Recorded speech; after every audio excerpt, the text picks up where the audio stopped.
मात्र 100 रुपए में 2 घंटे के लिए आप कुछ भी कर सकते हैं। अभी डाउनलोड करने के लिए क्लिक करें और नमस्कार दोस्तों, 13 अप्रैल साल 2029 1000 फीट से ज्यादा बड़ा एस्ट्रॉयड अपोफिस धरती के बहुत बहुत करीब से गुजरेगा।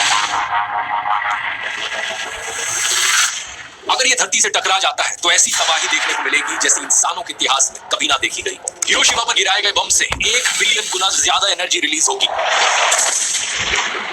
100 मीटर ऊंची वेव्स उठेंगी सुनामी की और पूरे के पूरे शहरों का सफाया हो जाएगा। लेकिन इतना ही नहीं, 12 जुलाई साल 2038 को एक और एस्ट्रॉयड धरती से टकरा सकता है और इस पोस्ट को देखिए, इसके टकराने का 72% चांस है। नासा ने ऑलरेडी अलर्ट इशू कर दिया है और अपनी प्लानिटरी डिफेंस एक्सरसाइज शुरू कर दी है। आगे इस पोस्ट को देखिए, सिर्फ कुछ ही हफ्ते पुरानी है। नासा के चीफ के बाद अब इसरो के चीफ ने वार्निंग दी है, अब सब एक्सटिंक्ट हो सकते हैं। अरे बाप रे, एक अर्थ डिस्ट्रॉइंग एस्ट्रॉयड बड़ी तेजी से धरती के करीब बढ़ रहा है। इसरो चीफ का कहना है कि मार्स पर माइग्रेट करना एक ऑप्शन है और सारी ग्लोबल स्पेस एजेंसीज इस पर काम कर रही है। आखिर कितनी सच्चाई है इन खबरों में? एग्जैक्टली कौन-कौन से सबसे खतरनाक एस्ट्रॉइड्स हैं धरती के लिए और नासा का यहाँ पर क्या प्लान चल रहा है? आइए समझते हैं इन सारी चीजों को गहराई से आज के इस वीडियो में।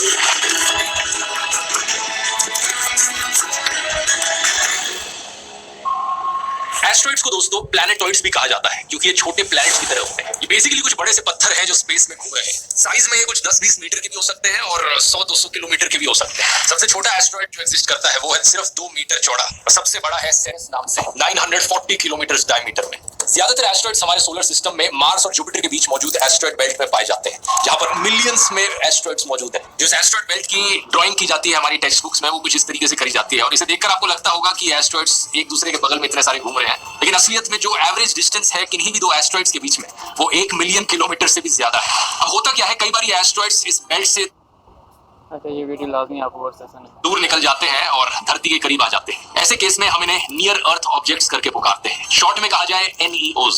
अब NEOs सिर्फ एस्ट्रॉइड्स ही नहीं बल्कि कॉमेट्स भी हो सकते हैं, मीटियोर्स भी हो सकते हैं, मीटियोराइट्स और मीटियोरॉइड्स भी हो सकते हैं। आप पूछोगे फर्क क्या है इन सब में? अब देखो दोस्तों, होते ये सारे के सारे पत्थर के टुकड़े ही हैं जो स्पेस में उड़ रहे होते हैं, लेकिन जिस तरीके से हम इन्हें डिफाइन करते हैं फर्क वहां पर आता है। जैसे कि एस्ट्रॉइड्स बने होते हैं पत्थर और मेटल के, कॉमेट्स बने होते हैं बर्फ, पत्थर और डस्ट के। इन्हें डर्टी स्नोबॉल्स भी कहा जाता है। एस्ट्रॉइड्स मार्स और जुपिटर के बीच एस्ट्रॉइड बेल्ट में पाए जाते हैं, कॉमेट्स काइपर बेल्ट में पाए जाते हैं। ये बेल्ट नेपट्यून के आगे है और दूर है सोलर सिस्टम में। कॉमेट्स जब स्पेस में उड़कर जाते हैं तो उनके पीछे एक टेल सी दिखती है जो एस्ट्रॉइड्स में नहीं दिखती। टिपिकली कॉमेट्स का साइज भी काफी बड़ा हो सकता है, 1 से 10 किलोमीटर का हो सकता है और जब भी कोई कॉमेट धरती के पास से गुजरता है उसे आसानी से देखा जा सकता है आंखों से, लेकिन एस्ट्रॉइड्स को देखने के लिए टेलीस्कोप्स की जरूरत पड़ती है मोस्ट केसेस में। हमारे लिए खतरे के मामले में एक कॉमेट कहीं ज्यादा खतरनाक है एस्ट्रॉइड से, क्योंकि पहली चीज कॉमेट की स्पीड दुगनी होती है एस्ट्रॉइड से और दूसरी चीज वार्निंग टाइम कम होता है। कब कोई कॉमेट अचानक से आकर धरती पर इंपैक्ट कर जाए हमें ज्यादा टाइम पहले नहीं पता चलेगा अनफॉर्चुनेटली। इसी चीज को डोंट लुक अप फिल्म में भी दर्शाया गया था। इस फिल्म में दिखाया जाता है कि कैसे 6 महीने का वार्निंग टाइम मिलता है, कॉमेट आकर धरती से टकराने वाला है और गवर्नमेंट और स्पेस एजेंसीज कैसे रिएक्ट करती हैं उस चीज को लेकर। अब मीटियोरॉइड जो होता है वो एस्ट्रॉइड या कॉमेट का छोटा सा टुकड़ा होता है। जब कोई भी मीटियोरॉइड धरती के करीब आता है, हमारी एटमॉस्फेयर में एंटर करता है, तो उस मीटियोरॉइड को हम मीटियोर बुलाते हैं। जब ये होता है तो बड़ी तेजी से वो बर्न कर जाता है और एक लाइट की स्ट्रीक हमें दिखती है। इसे शूटिंग स्टार भी कहते हैं अगर आसमान में आपने कभी देखे हो तो। जब ये भारी संख्या में होता है तो इसे एक मीटियोर शावर कहा जाता है और अगर कोई मीटियोर का टुकड़ा एटमॉस्फेयर को पार करके धरती पर एक्चुअली में आकर गिर जाता है तो उसे एक मीटियोराइट कहते हैं। बस इतना सा ही फर्क है। हमारे लिए जो इंपॉर्टेंट चीज यहाँ पर है वो है NEOs, जो एस्ट्रॉइड्स और कॉमेट्स धरती के पास से गुजर रहे हैं, जिनकी वजह से हमें खतरा है कि वो धरती पर आकर क्रैश कर जाए और पूरी दुनिया खत्म हो जाए। ये खतरा वैसे जायज है क्योंकि आज से 66 मिलियन ईयर्स पहले ऐसा हो चुका है डायनासोर्स के साथ।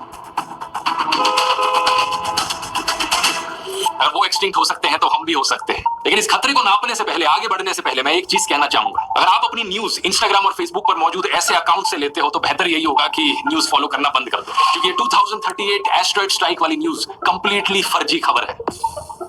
इंस्टाग्राम पर न्यूज के लिए अगर आपको कुछ पेजेस को फॉलो करना है तो the Hindu, Indian express, scroll.in, the wire, news laundry, ढेर सारे ऑप्शंस हैं। इवन हमारी मेनस्ट्रीम न्यूज वेबसाइट्स, हालांकि इंडियन मीडिया का स्टैंडर्ड कोई ज्यादा अच्छा नहीं है, लेकिन इस लेवल के झूठ तो वहां कम से कम नहीं फैलाए जाते। क्योंकि देखिए, टाइम्स ऑफ इंडिया ने भी इस पर एक आर्टिकल लिखा है। हेडलाइन में लिखा है, NASA warns that a planet size asteroid has a 72% chance of impacting Earth. ये हेडलाइन गलत है, एक क्लिक बेटी हेडलाइन है, लेकिन थोड़ा सा नीचे अगर आप पहली लाइन पढ़ोगे आर्टिकल की, वहां पे इस बात को क्लियर कर दिया गया है। NASA recently conducted a hypothetical exercise to assess planet's preparedness against an asteroid impact. असल में ये जो 72% चांस है, ये कोई फाइंडिंग या रिजल्ट नहीं है, ये एक हाइपोथेटिकल इमेजिनरी सिनेरियो है जो नासा ने खुद बनाया है। ये एक एक्सरसाइज कर रहे थे कि अगर आज हमको पता चला कि जुलाई 2038 में एक एस्टेरॉइड धरती पर गिरने वाला है, तो हम क्या क्या कर सकते हैं। ये एक मॉक टेस्ट था जिसमें 100 से ज्यादा एक्सपर्ट्स ने हिस्सा लिया जो अलग अलग ऑर्गेनाइजेशन से थे। NASA, European Space Agency, UK की space agency, United Nations Office of Outer Space Affairs, सबने इस बात पर चर्चा करी कि अगर एक एस्टेरॉइड आज से 14 साल बाद धरती से आकर टकराएगा तो एग्जैक्टली हम क्या क्या कदम उठाएंगे उसे रोकने के लिए। 20 जून 2024 को नासा ने रिपोर्ट पब्लिक में रिलीज करी जिसमें कुछ बड़ी इंटरेस्टिंग चीजें बताई गई हैं। उनकी बात वीडियो में आगे करेंगे, लेकिन उससे पहले मैं आपको बताना चाहूंगा 2029 की जो डेट थी जिसकी बात मैंने वीडियो के शुरू में करी थी, वो वाली डेट हाइपोथेटिकल नहीं। 1000 फीट से ज्यादा बड़ा एपोफिस एस्टेरॉइड सही में एग्जिस्ट करता है और ये एस्टेरॉइड 13 अप्रैल 2029 को धरती के बहुत बहुत करीब से गुजरेगा, सिर्फ 30,000 किलोमीटर दूर। कई सारी जियो स्टेशनरी सैटेलाइट से भी कम डिस्टेंस है। नासा ने एक वीडियो रिलीज किया था जिसमें एग्जैक्ट पाथ दिखा रखा है इस एपोफिस एस्टेरॉइड का। आज से 5 साल बाद जिस दिन ये एस्टेरॉइड धरती के बगल से गुजरेगा, आपको टेलीस्कोप की भी जरूरत नहीं पड़ेगी इसे देखने के लिए, आप अपनी आंखों से सीधा इसे देख पाएंगे रात को। तो सवाल ये उठता है कि क्या चांस है कि ये एस्टेरॉइड धरती से एक्चुअली में टकरा जाएगा। इसका जवाब है 0%। साल 2004 में जब इस एस्टेरॉइड को पहली बार डिस्कवर किया गया था इंसानों के द्वारा, तो दुनिया भर में हल्ला मच गया था, क्योंकि जो पहली ऑब्जर्वेशंस करी गई थी उन्होंने कहा कि 2.7% चांस है कि एस्टेरॉइड धरती से टकरा जाएगा 2029 में। अब वैसे तो 2.7% चांस कोई इतना बड़ा नहीं होता, इसका मतलब 97% चांस है कि नहीं टकराएगा, लेकिन जब खतरा इतना बड़ा हो तो 2% चांस भी बहुत डरावना होता है। इसलिए उन सालों में इस एस्टेरॉइड को city killer, the most dangerous asteroid करके पुकारा जाता था। यहीं से ही इसका नाम पड़ा एपोफिस। एपोफिस इजिप्शियन माइथोलॉजी में एक बहुत बड़ा सा सांप है जो सब कुछ तबाह कर देता है। इसे गॉड ऑफ केओस करके भी पुकारा जाता है। लेकिन अच्छी खबर ये है कि जब साइंटिस्ट ने और ऑब्जर्वेशंस करी इस एस्टेरॉइड की, तो पता चला कि असलियत में इसके टकराने का 0% चांस है। कुछ साल बाद साइंटिस्ट को लगा था कि 2029 में नहीं, लेकिन जब ये दोबारा से धरती के पास आएगा तब खतरा बढ़ सकता है, जैसे कि 2036 या 2068 में, क्योंकि 2029 में जब ये धरती के बड़ी करीब से गुजरेगा तो ये एक की होल एरिया से गुजरेगा। स्पेस में की होल्स उन जगहों को कहा जाता है जो धरती के इतनी करीब हो जहां पर किसी एस्टेरॉइड के आने से अर्थ के ग्रेविटेशनल फोर्स का असर पड़ता है। जब 2029 में एस्टेरॉइड धरती के इतनी करीब आएगा तो ये की होल रीजन से गुजरेगा, जिससे इसका ऑर्बिट बदल जाएगा। अर्थ की ग्रेविटेशन की वजह से इसका ऑर्बिट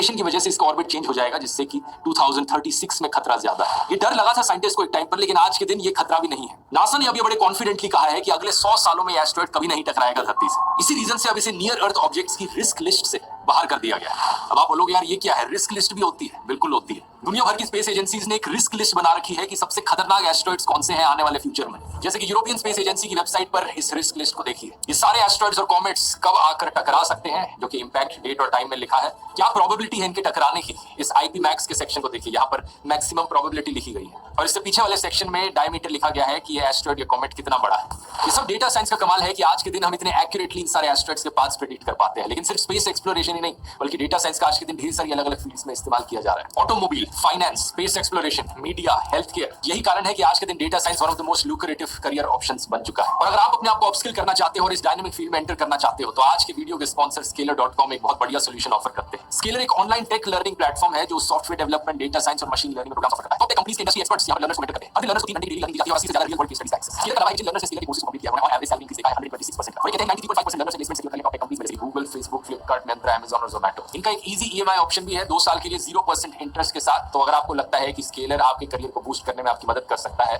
इनकी वेबसाइट को जाकर चेकआउट करिए, लिंक डिस्क्रिप्शन में मिल जाएगा। उसी लिंक से आप एक फ्री लाइव मास्टर क्लास के लिए भी साइन अप कर सकते हैं और खुद ही से जाकर जज कर सकते हैं कि इसमें आपके लिए कितनी वैल्यू है। आइए अब अपने टॉपिक पर वापस आते हैं और इस रिस्क लिस्ट में टॉप 3 सबसे खतरनाक एस्टेरॉइड्स को थोड़ा डिटेल में देखते हैं। नंबर 1 पर है 2023 BD3 एस्टेरॉइड। ये जो 2023 है इसके नाम में, इससे हमें पता चलता है कि इस एस्टेरॉइड को 2023 में डिस्कवर किया गया था। साइज में ये बहुत ही छोटा सा एस्टेरॉइड है, सिर्फ 11 से 24 मीटर बड़ा है। धरती से ये टकरा सकता है 8 नवंबर साल 2034 को और टकराने की प्रोबेबिलिटी है 1 in 387, यानी परसेंटेज में कहा जाए तो 0.25% चांस है इसका टकराने का। ये काफी बड़ा चांस है एक्चुअली में, यही कारण है कि इसे नंबर 1 पर रखा गया है लिस्ट में। लेकिन क्योंकि इसका साइज काफी छोटा है इसलिए ये ज्यादा खतरनाक नहीं है। चांसेस यही है कि अगर ये धरती से टकराए भी तो ऐसी जगह पर गिरेगा जहां समुद्र हो या फिर ज्यादा लोग ना रहते हो और उससे कोई डैमेज होगा नहीं। 2013 में एक ऐसा ही इंसिडेंट हुआ था जब रशिया के चेलियाबिंस्क शहर में चेलियाबिंस्क मीटियोर शहर के ऊपर ब्लास्ट कर गया था। It came out of nowhere, a bright speck in the sky, soon streaking across the horizon, followed by an almost apocalyptic scene, a blinding flash of light, and then all hell broke loose. उस meteor का diameter भी करीब 20 metre का था और एक बड़ी powerful shock wave जरूर रिलीज हुई थी। कुछ बिल्डिंगों पर डैमेज हुआ, कुछ लोग इंजर्ड हुए, लेकिन किसी भी इंसान की मौत नहीं हुई। Nearly 1,500 people were injured. Most of them suffered cuts from shattered windows. Risk list में नंबर 2 पर है 1979 XB एस्ट्रॉइड। ये साइज में काफी बड़ा है, 400 से 900 मीटर का इसका डायमीटर है। पोटेंशियली आकर ये 12 दिसंबर 2056 में टकराएगा और प्रोबेबिलिटी है इसके टकराने की 1 in 4.27 मिलियन, यानी कि 0.00002%। इतना कम चांस है इसका टकराने का, लेकिन फिर भी रिस्क लिस्ट में नंबर 2 पर इसलिए है क्योंकि इसका साइज बहुत बड़ा है। इतना कम चांस भी हम नहीं ले सकते। नंबर 3 पर है एस्ट्रॉइड 2008 JL3। एस्टिमेटेड डायमीटर 23 से 50 मीटर के बीच में, पोटेंशियल इंपैक्ट डेट 1 मई 2027 और प्रोबेबिलिटी ऑफ इंपैक्ट 1 in 6711। ये होता है 0.01% चांस टकराने का। अब देख सकते हो कि ये सभी साइंटिस्ट जो इन सारी स्पेस एजेंसीज में काम कर रहे हैं, ये बहुत ही लाजवाब काम कर रहे हैं क्योंकि इतना छोटा रिस्क भी ये धरती के लिए नहीं लेना चाहते। बस एक छोटी सी प्रॉब्लम ये है कि ये सिर्फ वही एस्ट्रॉइड्स हैं जो हमने अभी तक डिस्कवर किए हैं। हो सकता है और एस्ट्रॉइड्स आने वाले टाइम में डिस्कवर हो, और कॉमेट्स जो होते हैं उनकी इतनी अच्छी कैलकुलेटेड ट्रेजेक्टरी नहीं होती, यानी कि कॉमेट्स को लेकर हमें इतनी बड़ी वार्निंग विंडो नहीं मिल पाएगी। हो सकता है कल को हमने कोई नया कॉमेट डिस्कवर किया जो धरती से टकरा सकता है और उसके लिए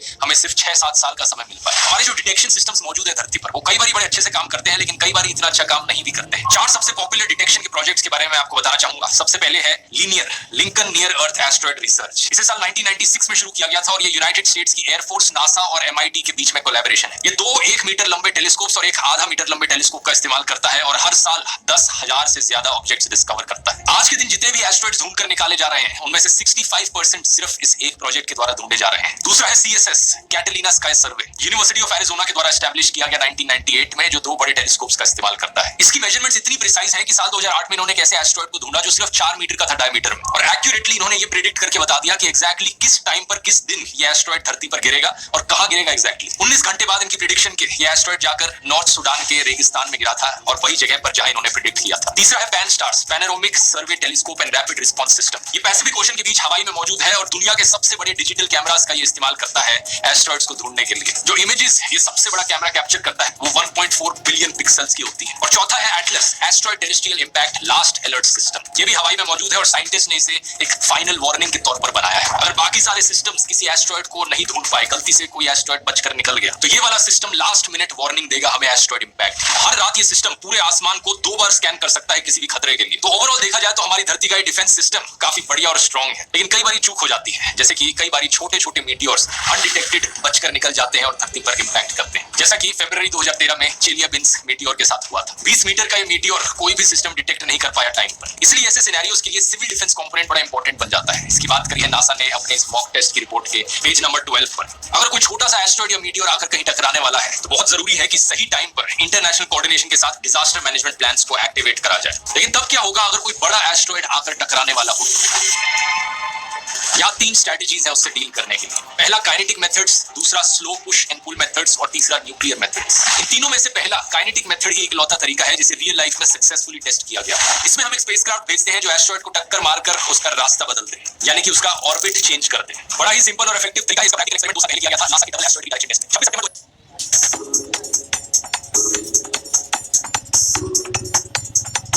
के डबल एस्ट्रॉइड रीडायरेक्शन टेस्ट में 26 सितंबर 2022 170 मीटर बड़ा डायमॉर्फोस एस्ट्रॉइड कहीं स्पेस में धरती से बहुत दूर मौजूद था और नासा का स्पेसक्राफ्ट ले जाकर उस पर क्रैश कराया गया। NASA's first planetary defense test to intentionally crash into an asteroid. इस एस्ट्रॉइड से हमें कोई खतरा नहीं था, बस इसे एक एक्सपेरिमेंट के तौर पर किया गया था ये देखने के लिए कि ऐसा करने से सही में एस्ट्रॉइड का ऑर्बिट बदलता है या नहीं बदलता। इस टकराव का वीडियो भी लिया गया जो आप स्क्रीन पर देख सकते हैं और इसके बाद जब नासा ने रिजल्ट देखा तो एक्चुअली में एस्ट्रॉइड का ऑर्बिट बदल गया था। यही सेम एक्सपेरिमेंट चाइना की नेशनल स्पेस एजेंसी भी अगले साल करने वाली है। 2025 में वो एक 30 मीटर बड़े एस्ट्रॉइड पर अपना एक स्पेसक्राफ्ट ले जाकर टकराएंगे और उसका पाथ बदलने की कोशिश करेंगे। दूसरा तरीका है स्लो पुश एंड पुल। इसमें हम धीरे-धीरे करके एस्ट्रॉइड का ऑर्बिट बदलते हैं। इसके लिए सोलर एनर्जी का इस्तेमाल किया जा सकता है। एक स्पेसक्राफ्ट एस्ट्रॉइड के पास गया और सूरज की रेस को एस्ट्रॉइड पर कंसंट्रेट करके वेपराइज कर दिया एस्ट्रॉइड के एक हिस्से को। इस रिएक्शन के होने से थोड़ी बहुत गैस निकलेगी जिसकी वजह से एस्ट्रॉइड पर एक थोड़ा सा थ्रस्ट पड़ेगा और धीरे-धीरे करके एस्ट्रॉइड अपना ऑर्बिट बदल लेगा। ये चीज नेचुरली भी एस्ट्रॉइड्स पर होती है जब कोई भी एस्ट्रॉइड सूरज के पास से गुजरता है, लेकिन जब स्पेसक्राफ्ट भेजकर ये किया जाएगा तो डर बस इस चीज का है कि जब वेपराइजेशन होगी उस पत्थर की जो एस्ट्रॉइड पर मौजूद है तो पत्थर कहीं ना कहीं स्पेसक्राफ्ट के ऑप्टिकल सिस्टम से ना इंटरफेयर करता है। तीसरा है न्यूक्लियर मेथड। लिटरली एक न्यूक्लियर बॉम्ब भेजो स्पेसक्राफ्ट में और एस्ट्रॉइड को फोड़ डालो। सुनने में बड़ा फिल्मी लगता है, लेकिन रियलिस्टिकली शायद ही इसका कभी इस्तेमाल किया जाए। दो कारण है इसके पीछे। पहला तो ये है कि न्यूक्लियर बॉम्ब का स्पेस में इस्तेमाल करने से बहुत सारी लीगल, इंटरनेशनल, जियोपॉलिटिकल प्रॉब्लम्स आ सकती है। और दूसरा ये है कि जब किसी एस्टेरॉयड को फोड़ा जाएगा तो उसके टुकड़े चारों तरफ बिखरेंगे और हम नहीं जानते कि वो टुकड़े कौन सा ऑर्बिट फॉलो करेंगे। हो सकता है कि कोई टुकड़ा आकर धरती पर गिर जाए उसके फोड़ने की वजह से। लेकिन ये मेथड फिर भी अंडर कंसिडरेशन है, क्योंकि अगर कोई एस्टेरॉयड बहुत ही हद से ज्यादा बड़ा हुआ, जैसे कि अगर 10 किलोमीटर से ज्यादा बड़ा हुआ एस्टेरॉयड कोई साइज में, वही साइज जिसने डायनासोर्स को भी एक्सटिंक्ट किया था, तब बाकी और तरीके शायद इतना काम ना करे, क्योंकि उस एस्टेरॉयड का साइज ही अपने आप में इतना बड़ा है। जो मॉक टेस्ट नासा ने कुछ महीने पहले किया था, उसमें इन्हीं सारी चीजों की बात करी गई थी। एग्जैक्टली कैसे डील किया जाए एक एस्टेरॉयड से जो 14 साल बाद आकर धरती से टकराने वाला हो और जिसका चांस 72% हो। अच्छी खबर यह है कि 81% पार्टिसिपेंट जो इस मॉक एक्सपेरिमेंट में हिस्सा ले रहे थे, उनका मानना था कि हम रेडी हैं ऐसे खतरे से डील करने के लिए। सिर्फ कुछ गैप्स हैं जो अलग अलग साइंटिस्ट ने रेज किए ऐसे सिनेरियो को लेकर। फॉर एग्जांपल, एक गैप बताया गया कि हमने अभी तक सिर्फ एक ही मेथड को ट्राई किया है, काइनेटिक मेथड। हमें आने वाले टाइम में इस काइनेटिक मेथड को और कई बार टेस्ट करना चाहिए ताकि इसकी श्योरिटी हमें मिल सके कि ये काम करेगा। ये 5वीं ऐसी मीटिंग थी जो ऐसी हाइपोथेटिकल एस्टेरॉयड स्ट्राइक को डिस्कस करने के लिए करी गई थी। इससे पहले 2013, 14, 16 और 22 में भी ऐसी मीटिंग्स करी गई थी। इसे planetary defence inter agency table top exercise का नाम दिया गया और John Hopkins applied physics laboratory में ये 100 के करीब एक्सपर्ट्स मिले थे। तो कुल मिलाकर बात यह है दोस्तों कि चिंता की कोई बात नहीं है। पहली चीज, अगले 100 सालों में कोई भी ऐसा बड़ा एस्टेरॉयड नहीं है जिसकी